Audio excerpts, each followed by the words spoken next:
దేవుని నామానికి స్తోత్రములు. మీ అందరికీ కూడా ప్రభువు పేరిట వందనములు తెలియజేస్తూ ఉన్నాను. మరి ప్రతి ఒక్క రోజు లాగానే ఈరోజు కూడా మీరు దేవుని యొక్క వాగ్దానం వినండి, దాని ప్రకారం మీరు నడుచుకోండి. మరి ఈరోజు మనతో దేవుడు ఏం వాగ్దానం మాట్లాడబోతున్నాడో చూద్దాము. హోషేయ గ్రంథము 14వ అధ్యాయం మనం తీసినట్లయితే, హోషేయ గ్రంథము 14వ అధ్యాయము 5వ వచనం మనం చదువుకుందాం.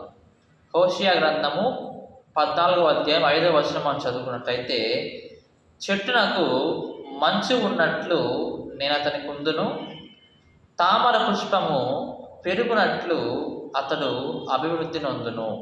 మనం చూస్తే కనుక మొదటిగా ఏమంటున్నాడు? చెట్టునకు మంచు ఉన్నట్టు నేను అతనితో ఉంటానంటూ ఉన్నాడు. మనం చూస్తే చెట్ల మీద ఈ యొక్క చలికాలంలో మంచు కురుస్తూ ఉంటుంది.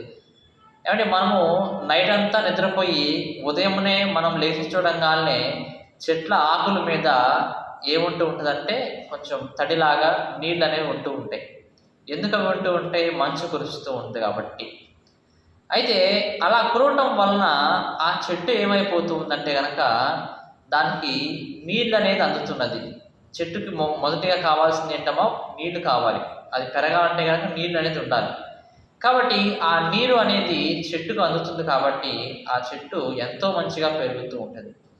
అలాగే దేవుడు మన యొక్క జీవితాల్లో కూడా ఉంటే కనుక మనం అలాగా ఉంటూ ఉంటాం, దేవుళ్ళలో ఎదుగుతూ ఉంటాం. మన జీవితాల్లో దేవుడు ఉంటే కనుక మనకి దేవుడు ఎన్నో గొప్ప గొప్ప ఆశీర్వాదాలు ఇస్తాడు. మనము పాపం చేయకుండా ఎలా ఉంటాం? దేవుళ్ళలో పవిత్రులుగా ఉంటామంట. అలాగే రెండవ మాటగా ఏమంటూ ఉన్నాడు? తామర పుష్పము పెరుగునట్లు అతడు అభివృద్ధి నొందును. తామర పుష్పం మనం చూస్తే దాని యొక్క సంగతి మనం చూస్తే కనుక అది ఎక్కడ పెరుగుతూ ఉంటుందంటే కనుక ఏదన్నా కాలువల్లో వాటిలో పెరుగుతూ ఉంటుంది. అంటే మన కాలువలు అని చెప్పేసి మనం తీసుకుంటే కనుక ఆ యొక్క నీళ్ళంతా కూడా ఎలా ఉంటుందంటే కనుక బురదగా, పాచిగా, మట్టిగా ఉంటూ ఉంటుంది. ఏమండి, అసలు మంచి నీళ్ళు అనేది ఉండదు. కానీ అటువంటి చోట ఏం పెరుగుతూ ఉంటుందంట? తామర పుష్పం పెరుగుతూ ఉంటుంది. అది అందరికీ కూడా నచ్చుతూ ఉంటుంది. ఆ యొక్క పుష్పం అందరికీ కూడా ఇష్టపడుతూ ఉంటారు. అంత చేదైనటువంటి పాడైపోయేటువంటి నీళ్ళ నుంచి అంత గొప్ప పుష్పము ఎదుగుతూ ఉన్నది. అలాగ దేవుడు మనల్ని అభివృద్ధి పొందిస్తూ ఉంటాడు. మనం ఉన్న లోకం ఎలాంటిదంటే పాపంతో కూడింది, మరి వేదనతో కూడినటువంటిది లోకము, బాధలు పెట్టేటువంటి లోకము, అవమానపరిచే లోకము మనం ఉంటూ ఉన్నాము. కానీ అటువంటి లోకంలో మనం ఉన్నా సరే మనల్ని దేవుడు ఎలా పైకి లేపుతాడంట? ఒక తామర పుష్పం వలె అందమైనటువంటి వాళ్ళలాగా, అందరిలో ఒకరుగా కాదు, పవిత్రులాగా మనల్ని పైకి లేపుతాడు దేవుడు ఎప్పుడు కూడా. ఈ హోషేయ గ్రంథం మనం చూస్తే కనుక దేవుడు ఏం మాట్లాడుతూ ఉంటాడంటే, ఈ హోషేయ గ్రంథంలో దేవుడు ఇశ్రాయేలు యొక్క అవిశ్వాసం గురించి, అలాగే వారి యొక్క విగ్రహారాధన గురించి దేవుడు ఎక్కువగా మాట్లాడుతూ ఉంటాడు. కాబట్టి మొదటిగా మన కుటుంబాల్లో అభివృద్ధి ఎందుకు రావట్లేదంటే కనుక మనము అవిశ్వాసంలో బ్రతుకుతూ ఉన్నాము. ఏమంటే లోకంలో మనం ఉంటూ ఉన్నాము. దానిలో పాపం అనేది ఉంది.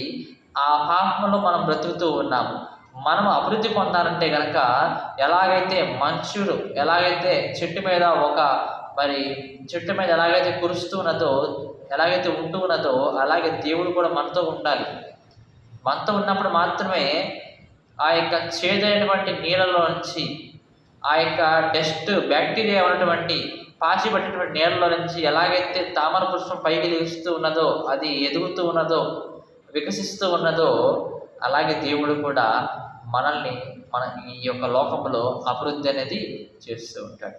మీరే ఆలోచించండి, ఎందుకు మా యొక్క కుటుంబాల అభివృద్ధి రావటం లేదు? మొదటిగా మన కుటుంబంలో అవిశ్వాసం అనేది ఉంటే కనుక ఏమి రాదు? దేవుని యొక్క ఆశీర్వాదములు రాదు, మన అభివృద్ధి పొందలేము. అంటే రెండవది మనం చూస్తే ప్రార్థన బాగా చేస్తూ ఉండాలి.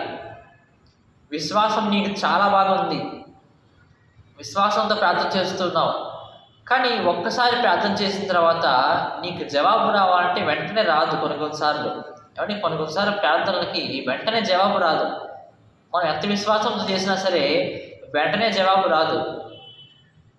కదండి. మనం చూస్తే ఏలియా ఏం చేశాడు, ఒక అరచేయంత మేఘం కోసం ఎన్నిసార్లు ప్రార్థన చేశాడు? 7 సార్లు ప్రార్థన చేశాడండి. ఒక్కసారి చేసి ఆపివేయాల, ఇంకా ఈ యొక్క మేఘం రాలేదు, వాన పడదు, ఇంకా వదిలేద్దాము దేవుడి దగ్గర అని చెప్పేసి అనుకోలేదు ఆ ప్రవక్త. 7 మార్లు ఏం చేశాడు, ప్రార్థన చేశాడు. ప్రార్థన చేసిన తర్వాత అప్పుడు ఒక అరచేయంత మేఘం కనపడి అప్పుడు వర్షం కురిసినట్లుగా మనం చూస్తున్నాం. కాబట్టి మన యొక్క విశ్వాస జీవితంలో మనం అనుదినము ప్రార్థన చేస్తూనే ఉండాలి. ఆ యొక్క సమస్యకి జవాబు వచ్చేంత వరకు మనం ఏం చేస్తూ ఉండాలి, ప్రార్థన అనేది మానకుండా విడిచిపెట్టకుండా ఏం చేస్తూ ఉండాలి, ఆ ప్రార్థన అనేది చేస్తూ ఉండాలి. అలా చేసినప్పుడు మాత్రమే ఒక తామర పువ్వులాగా మనం ఏం చేస్తూ ఉంటాము, అభివృద్ధి పొందుతూ ఉంటాం. దేవుడు మన యొక్క విశ్వాసాన్ని చూసి, మన యొక్క నమ్మకాన్ని చూసి ఏం చేస్తుంటాడు, మనకి ఆశీర్వాదం అనేది ఇస్తూ ఉంటాడు. అలాగే విగ్రహారాధన కూడా మనం చేయకూడదు.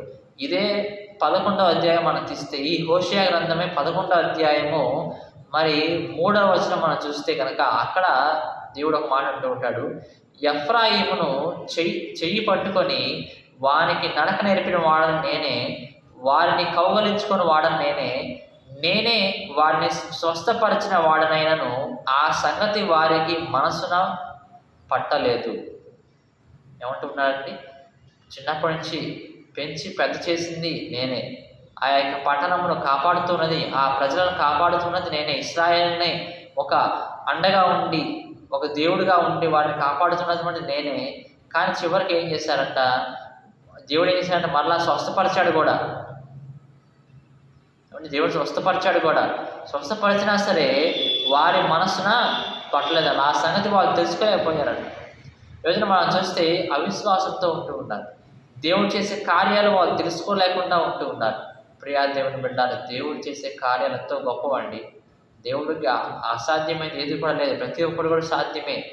కానీ అంతా ఎక్కడ ఉంటుందంటే కనుక మన యొక్క విశ్వాసంలోనే, మన యొక్క నమ్మకంలోనే ఇదంతా కూడా ఉంటూ ఉంటుందని చెప్పి మనం గ్రహించాలి ఈ రోజున.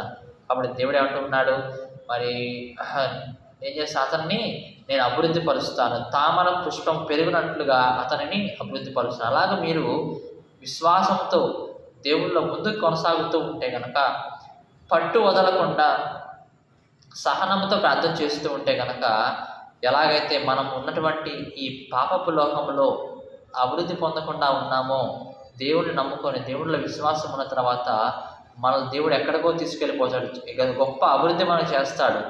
అందరూ మనల్ని చూసి కొంతమంది ఏం చేస్తుంటారు, దేవుళ్ళలోకి రావడానికి ఇష్టపడుతూ ఉంటారని చెప్పి దేవుడి యొక్క వాగ్దానం ద్వారా సెలవిస్తున్నాడు. దేవుడి వాగ్దానం దీవించి ఆశీర్వదించును గాక. ఆమేన్.